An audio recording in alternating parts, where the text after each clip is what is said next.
बहुत सारे लोगों का ऐसा कमेंट आ रहा है कि सर जी हमने सूरत से 200 या 500 साड़ी ली थी पर उसमें से 100 या 150 साड़ी नहीं बिक रही, कि इन शॉर्ट डेड स्टॉक का मुझे प्रॉब्लम आ रहा है। तो आज के वीडियो में हम डेड स्टॉक कैसे क्लियर करें उसके ऊपर बात करने वाले।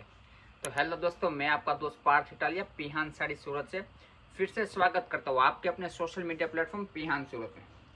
दोस्तों, कभी कभार ऐसा होता है कि आपको माल तो अच्छा लगता है तो आप एक साथ अपनी भावनाओं के ऊपर कंट्रोल ना करके एक साथ माल उठा लेते हैं कि भाई 200 पीस, 500 पीस, 1000 पीस। और उसके बाद होता क्या है कि भाई 70 to 80% माल बिक जाता है, वो भी 80% मार्जिन के साथ, और बाकी का 20% जो माल होता है वो आपके सामने पड़ा रहता है और उसको देख के आपको हेडेक होने रहता है कि ये माल का मैं क्या करूँ। तो ये वीडियो में आपको आसान तरीका बताने वाला हूँ कि डेड स्टॉक होता है उसको हम क्लियर कैसे कर सकते हैं।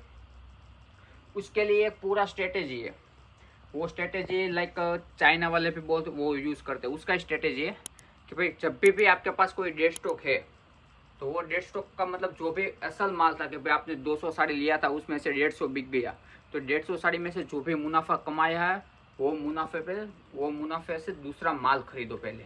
कि भाई वेडिंग सीजन आने वाला तो वेडिंग सीजन का माल खरीदो, विंटर आने वाला तो विंटर का माल खरीदो, समर आने वाला तो समर का माल खरीदो। एक बार नया माल आएगा तो नया कस्टमर आएगा तो कुछ ना कुछ खरीदी करेगा। जब भी खरीदी करे तब दिमाग में एक बात ध्यान रखना चाहिए कि उसका जो भी बिल है उसमें से 20% माल अपना जो डेड स्टॉक वाला है वो जाना चाहिए।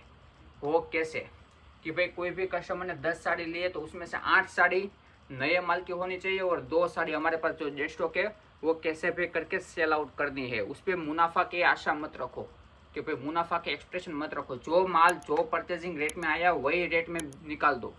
क्योंकि मैं हर बार बोलता हूँ साड़ी का धंधा, टेक्सटाइल का धंधा कोई सोने वाला धंधा नहीं है। मतलब ये कोई सोना नहीं है कि पड़े पड़े, ये कोई सोना नहीं है कि पड़े पड़े डबल होगा। जितना आपकी दुकान में पड़ा रहेगा उतना ही इसका रेट कम होता जाएगा। एक साल में आधा रेट आ जाएगा, 2 साल में इसका क्या बोलते हैं 70 to 80% रेट कम हो जाएगा। तो इसको एज अ मतलब गोल्ड समझ के अपनी दुकान में मत रखा करो। जो भी माल मतलब जो भी डेड स्टॉक है लास्ट में रेट टू रेट निकाल दो, वो भी नए माल के साथ, तभी आपका डेड स्टॉक निकलेगा। और जब भी कोई फेस्टिवल आ रहा हो तब उसको ऑफर में डालो कि by one get one free, भाई इसमें 50% ऑफ है, 30% ऑफ है। रेट टू रेट निकालने का ट्राई करो तभी आपका डेड स्टॉक निकलेगा। अदरवाइज वो डेड स्टॉक इतना सरदर्द बन जाएगा कि आपने दूसरे प्रोडक्ट में जो मुनाफा कमाया वो मुनाफा भी डेड स्टॉक लेके जाएगा। तो कभी भी ये गलती मत करना। मैं हर बार बोलता हूँ कि ये कोई गोल्ड नहीं है, सोना नहीं है कि पड़े पड़े डबल होगा।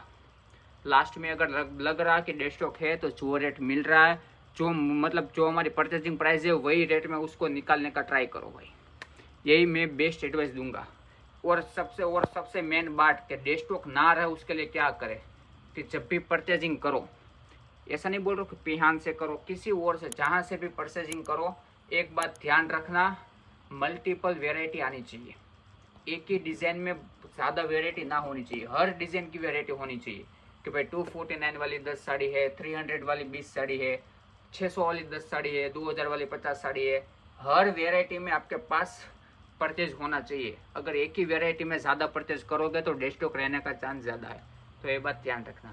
और अगर आपको भी टेक्सटाइल के रिलेटेड या आपकी दुकान के रिलेटेड या आपको भी नया धंधा शुरू करना है साड़ी के रिगार्डिंग और कुछ क्वेरी है तो हमें कमेंट करें। मैं अवश्य आपको ट्राई करूंगा कि 100% मेरी इन्फॉर्मेशन के हिसाब से आपको सही सलाह दूँ। धन्यवाद।